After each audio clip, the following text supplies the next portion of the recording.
अब देखिए फारूक अब्दुल्ला का मिजाज देखिए, लीडर है मेरे, रेस्पेक्टेबल है, नो प्रॉब्लम, बिल्कुल जगह जगह आपको मुजरा करते नजर आएंगे, फारूक हर अब्दुल्ला स्टेज पे डांस करते नजर आएंगे आपको। दफत रहत सतत चाइन इज्जत मेन इज्जत चाइन क्वेरियंस इज्जत मेन मार्जिन इज्जत दफत रहत सतत, फिर कहाँ गया वो, क्यों गए थे मिलने ये 3 अगस्त को ही, मुझे बताएं ना क्या राज था इनको, क्या मिलने जुलने की बातें। पैसे से ही बनी मशीन है अल्ताफ बुखारी साहब, अच्छा समझ रहे हो आप।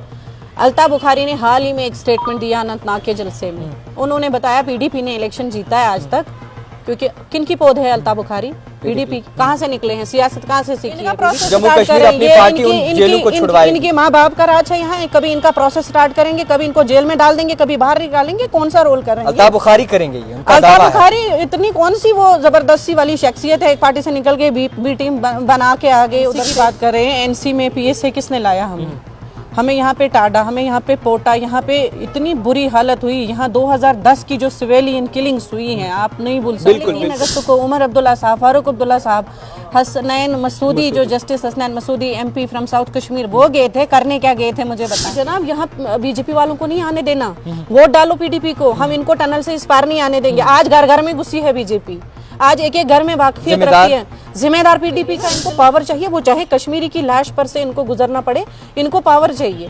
गुलाम नबी आजाद साहब इज नॉट पावर जिसको बोलते हैं, ये तो 5 स्टार होटल में जबरदस्त खाना अच्छा, वो पीना झूठ था, सब डोंग था और क्या था, महबूबा मुफ्ती का भी सब डोंग है, ये सब डोंग है। मैं पता मैं हैरान हूँ, मुझे लग रहा आने वाले टाइम में कहीं पीडीपी ना सरकार बनाए। क्या डीपीएपी जो है लोगों के हित में बात करेगी, क्या डीपीएपी जो है लोगों के साथ चलेगी, एक बहुत बड़ा सवाल है। और जब से कांग्रेस से आज़ाद साहब ने अलहदगी अख्तियार की है, उसके बाद डीपीएपी पे कई सारे सवाल भी उठ रहे हैं। हमारे साथ एक्सक्लूसिव बातचीत करने के लिए मौजूद है डीपीएपी के सीनियर लीडर डॉक्टर शुभी जान। इनसे जानने और समझने की कोशिश करेंगे कि इन्होंने जब कांग्रेस से अलहदगी अख्तियार की तो जो सोच कर किया होगा और उस वक्त जो शिफ्ट किया है उसके बारे में क्या सोचते हैं। सबसे पहले बहुत शुक्रिया वक्त देने के लिए। डॉक्टर साहब, आपसे डॉक्टर साहब कहूँ या फिर लीडर कहूँ, दोनों एक ही जैसे। तो आपसे ये सवाल रहेगा कि इस वक्त जिस तरीके से डीपीएपी कई जगहों पे जो है जलसे करवा रही है, कई जगहों पे पब्लिक कन्वेंशन हो रहे हैं, लोग ये कहते हैं कि डीपीएपी चाहे कुछ भी करे मगर ये है तो बीजेपी के साथ ही मिली हुई है, क्या कहेंगे आप? मैं अस्सलाम वालेकुम वरहमतुल्लाहि वबरकातुहू। जो लोग ये बातें करते हैं ना कि डीपीएपी जो कुछ भी करती हैं ये बीजेपी, जैसी आपने बात बोली, पहले तो मुझे सवाल बिल्कुल नागवार गुजरता है। दूसरी बात मैं आपको बोलूं, जब कोई आपके सियासी कद का, आपकी पार्टी की कैपेबिलिटीज, आपकी लीडरशिप का मुकाबला नहीं कर सकता है ना, सियासी कद का मुकाबला जब कोई पार्टी नहीं कर पाती है, specially I am talking about regional political party, तो यही होना होता है। फिर वो आपके अगेंस्ट बोलना शुरू हो जाते हैं, आपके खिलाफ बोलना शुरू हो जाते हैं। ये आजाद साहब का मुकाबला नहीं कर सकते हैं। ये डीपीएपी की जो लीडरशिप है इस टाइम, जो इसमें इमर्जिंग जितने भी इसमें लीडर्स आ रहे हैं, स्पेशली इसमें इंक्लूजन हो रहा है, नए कोई नहीं निकल रहा है।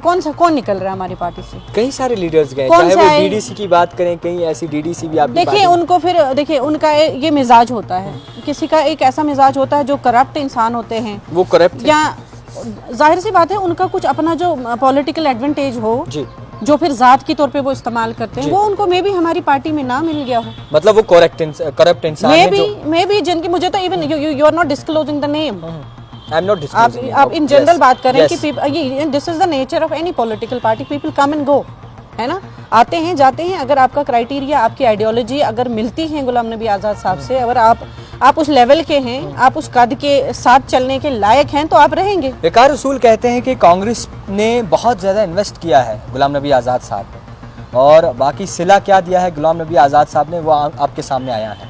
गुलाम नबी आज़ाद साहब पे इन्वेस्ट किया है कि गुलाम नबी आज़ाद साहब ने भी इन्वेस्ट किया है? गुलाम नबी आज़ाद साहब ने अपनी जिंदगी के 50 से ज़ायद साल उन्होंने भी ओहदे दिए, कहते हैं कांग्रेस ने भी ओहदे दिए। ओहदा आप मुझे बताएं, मैं I am working in DPAP, मुझे यहाँ हवा में ओहदा थोड़ी मिलेगा, जब मैं काम करूंगी तो कोई ओहदा मिलेगा। मैं काम कर रही हूँ ना, तो मेरी कैपेबिलिटी देख के, मेरा पोटेंशियल देख के पार्टी मुझे पार्टी में एडजस्ट कर रही है, पार्टी में कोई ओहदा दे रही है, कोई बहुत बड़ी पोजीशन दे रही है। सही बात है, नहीं है? आप मुझे तभी कोई चीज पूछ सकते हो, तभी मैं मुझे कोई चीज दे सकते हो जब मैं उस लायक आप मुझे समझते हो। आप कांग्रेस में रह चुकी हैं? यस। कांग्रेस में अब जिस तरीके से निजाम चल रहा है, क्या वो सही है? I cannot say this is their administrative this is the administration आप क्या देखती हैं कि कांग्रेस में रह चुकी हैं और कांग्रेस की एक फर्द रह चुकी हैं? इट्स गुड, अगर कोई भी पार्टी इंप्रूव कर रही है, दैट्स वेरी नाइस, बट अभी आप आज देखिए, आज रिजल्ट आ रहे हैं ना, 5 राज्यों के नताइज सामने आ रहे हैं, तो दिस शोज कि Congress is not working well. है ना, in terms of any state. आप देखिए 5 स्टेट्स के रिजल्ट्स आने वाले हैं, ओनली तेलंगाना एक थोड़ा बहुत शो कर रहा है कि इनकी वहाँ सरकार बनने वाली थोड़ी दिख रही है। तो रेस्ट काम मैं आपको किसी भी पार्टी के में देखिए, मैं एक कंस्ट्रक्टिव पॉलिटिशियन हूँ, मेरी सोच कंस्ट्रक्टिव है, मैं नहीं किसी पार्टी पे क्रिटिसिज्म करना चाहती हूँ। क्रिटिसिज्म का मसला नहीं है, इवन मेरी अपनी सोच है सेक्युलर, मैं एक सेक्युलर सोच के इंसान हूँ। मैं गुलाम नबी आज़ाद साहब को जब से मेरा सियासी करियर शुरू हुआ है, आई फॉलो गुलाम नबी आज़ाद साहब। नेशनल कॉन्फ्रेंस अब डीपीएपी को टारगेट कर रही है और डीपीएपी के बारे में कई सारे बयान जो हैं वो निकल के सामने आ रहे हैं। जब आज़ाद साहब ने अलहदगी इख्तियार की थी कांग्रेस से, तो उस वक्त नेशनल कॉन्फ्रेंस वाले सराह रहे थे आज़ाद साहब को। अब क्यों ऐसा हो रहा है, क्या देखती है? देखिए, सवाल में आपने अपने सवाल में खुद ही जवाब भी दिया मुझे। जब गुलाम नबी आज़ाद साहब मरकज में थे ना दिल्ली में, रीजनल पॉलिटिकल पार्टीज तो बहुत तारीफें करती थी। इनफैक्ट अगर आप हमारे उमर अब्दुल्ला साहब की बात उठा के देखें, बिल्कुल वो बहुत तारीफें करते थे गुलाम नबी आज़ाद साहब के डबल ट्रिपल शिफ्ट में जो काम हुए हैं, medical colleges, universities, road, electricity, पानी, जो भी काम गुलाम नबी आज़ाद साहब ने किया है, इंफ्रास्ट्रक्चर डेवलपमेंट हुई है, एजुकेशन का सेक्टर अपलिफ्ट हुआ है। यहाँ आप इसमें देखें ना, जितनी हेल्थ एजुकेशन में इंप्रूवमेंट हुई है ना, सब गुलाम नबी आज़ाद साहब के दौर में हुई है। खुद उमर अब्दुल्ला तारीफ कर रहे हैं कि प्रीवियस गवर्नमेंट में गुलाम नबी आज़ाद साहब के ही बड़े बड़े अब काम। क्या हो गया? अब देखिए क्या होता है कि मुझे भूल रही है कोई बात ही, जो जब देखिए आप एक रीजन के शेर होते हो, जब आपको लग रहा है कि कोई आपका जो आपने झूठी सियासत की होती है या लोगों को बेवकूफ़ बनाया होता है। आप एनसी की बात कर रहे हैं, एनसी में पीएसए किसने लाया? हमें यहाँ पे टाडा, हमें यहाँ पे पोटा, यहाँ पे इतनी बुरी हालत हुई। यहाँ 2010 की जो सिविलियन किलिंग्स हुई हैं, आप नहीं भूल सकते बिल्कुल हो। बिल्कुल, ये सब कुछ आप कर चुके हैं। उसके बावजूद भी दफ़ा 370 और 35A पे जब 2019 में फैसला हुआ था, 5 अगस्त 2019 के फैसले के पहले 3 अगस्त को उमर अब्दुल्ला साहब, फारूक अब्दुल्ला साहब, हसनैन मसूदी, जो justice Hasnain Masoodi MP from south Kashmir, वो गए थे। करने क्या गए थे मुझे बताएं। ये यहाँ लोगों को बेवकूफ़ बना रहे। और आज़ाद साहब की वजह से मिची क्यों मची है, वो मसला बस इतना है कि यहाँ कोई सच्ची बात बोलने वाला क्यों आया, यहाँ कोई काम करने वाला लीडर क्यों आया। हम तो यहाँ लोगों को बहुत गलत इस्तेमाल करते थे, कश्मीरियों का इनको बेवकूफ़ बना के इनका इस्तेमाल करते थे।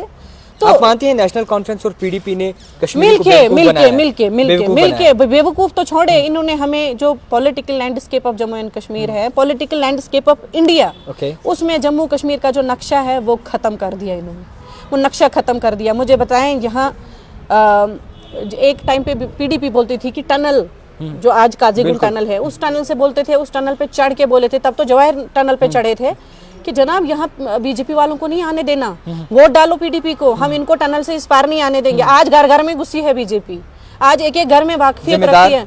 जिम्मेदार पीडीपी का इंक्लूजन, जिम्मेदार पीडीपी की कोलिएशन, आज बड़ी बातें करते हैं। जिस टाइम कोलिएशन हो सकती थी, पीडीपी कोलिएशन कर सकती थी उस टाइम पे, क्या कहते हैं इसको, एनसी के साथ, कांग्रेस के साथ मिलकर सरकार बना सकती थी। 2014 2018 जो भी कोई इन्होंने यहाँ सिस्टम खराब किया, तब इन्होंने नहीं बनाया, क्योंकि इनको अपनी जाती कुर्सी इनको चाहिए ना, इनको पावर चाहिए, वो चाहे कश्मीरी की लाश पर से इनको गुजरना पड़े, इनको पावर चाहिए। गुलाम नबी आज़ाद साहब इज नॉट पावर हंग्री। गुलाम नबी आज़ाद साहब has entertained, enjoyed every post, a very taller post in politics of India. आपको लगता है कि आज के वक्त में भी कुछ ऐसी ट्रेडिशनल या फिर रीजनल पार्टीज हैं जो कश्मीरियों की लाशों के ऊपर से गुजर कर अपनी कुर्सी की भूखी है? 2010 NCA responsible for civilian killings around 10,000 की तब तक हुई थी सिविलियन किलिंग्स, जिसमें कोई मिलिटेंट नहीं मारा गया, जिसमें कोई उनकी बात नहीं कर रही मैं। I talk about civilians of Kashmir, innocent people of Jammu and Kashmir. Bijbehara का मैसेकर देखें, मास बरियल हुआ, 70 लोगों के ऊपर अंधाधुंध फायरिंग हो गई पीडीपी की हुकूमत में, पीडीपी का बिजबिहाड़ा से। तो वहाँ पे मुझे बताएं, ये सब चीज़ों के लिए रिस्पॉन्सिबल हम किसको मानेंगे? रीजनल पॉलिटिकल पार्टीज ऑब्वियसली, इन्होंने किए ये सारे काम। 370 को हम किसी भी हाल में जो है वापस ला कर रहेंगे, रीजनल पार्टीज का दावा है, और हम कश्मीरियों के साथ खड़े हैं।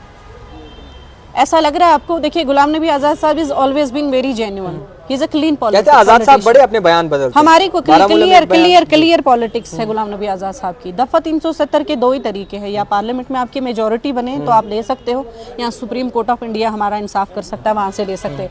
बाकी आप क्यों किसी को बेवकूफ़ बना रहे? क्यों कश्मीरियों को? देखिए, एक टाइम पे तो ये बोलते थे दफा 370 चाइन एजत मैन एजत चाइन क्वारियंस एजत मैन मार्जिन एजत, दफा 73 तक फिर कहाँ गया वो, क्यों गए थे मिलने ये 3 अगस्त को ही? मुझे बताएं ना क्या राज था इनको, क्या मिलने जुलने की बातें हो रही थी नरेंद्र मोदी जी के साथ? इनका क्या इतना खास सिस्टम था जो जम्मू कश्मीर के लोगों को इधर मुसीबत में छोड़ के? इवन मैं तो इनकी जो इम्प्रिजनमेंट हुई ना, हाउस अरेस्ट जिसको बोलते हैं, ये तो 5 स्टार होटल में जबरदस्त खाना अच्छा, वो पीना झूठ कर था रहे। सब डोंग था और क्या था? महबूबा मुफ्ती का भी सब उमर अब्दुल्ला डोंग का है ये सब डोंग है।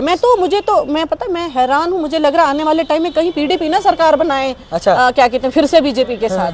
मतलब इनके बारे में you can not say anything. These are unpredictable leaders, चाहे महबूबा मुफ्ती है, चाहे ये क्या नाम है, फारूक। अब देखिए फारूक अब्दुल्ला का मिजाज देखिए, लीडर है मेरे, रेस्पेक्टेबल है, नो प्रॉब्लम, बिल्कुल। जगह जगह आपको मुजरा करते नजर आएंगे, फारूक हर अब्दुल्ला स्टेज पे डांस करते नजर आएंगे आपको।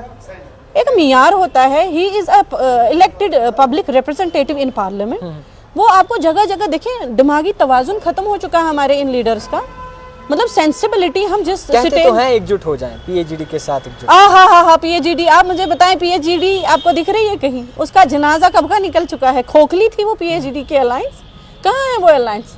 इन्होंने अलायंस की थी, मुझे कोई बताए वो पीएचडी कहाँ है? महबूबा मुफ्ती की इनको अंदर एलर्जी है, फारूक अब्दुल्ला 2 आंख नहीं उनको महबूबा जी बाती है। यहाँ उमर अब्दुल्ला एक फैसला करते हैं, इनको बांडीपुर के डिस्ट्रिक्ट प्रेसिडेंट को बाप बेटा निकालता है, बाप बोलता हुआ यू। आप पार्टी में बड़ा फैसला छोटा फैसला लेने वाले कौन है? जब इनको अपने घर की नहीं संभाली जाती है। ये रियासत जम्मू कश्मीर जो कि डिस्प्यूटेड सिस्टम है, डिसरप्टेड सिस्टम है, हमारे हालात इस टाइम खत्म हो गई, इकोनॉमी खत्म हो गई। आप जम्मू कश्मीर की रीढ़ की हड्डी सेब की हालत देखिए क्या हो गई। हैंडीक्राफ्ट्स हमारे, आप कालीन कश्मीरी कहाँ है, कहाँ कश्मीरी शॉल है, कहाँ दस्तकारियाँ हैं, खत्म हो गया सारा। कश्मीर की जो इकोनॉमी चलाने वाली चीजें, अखरोट देखिए ना कहाँ है मार्केट में।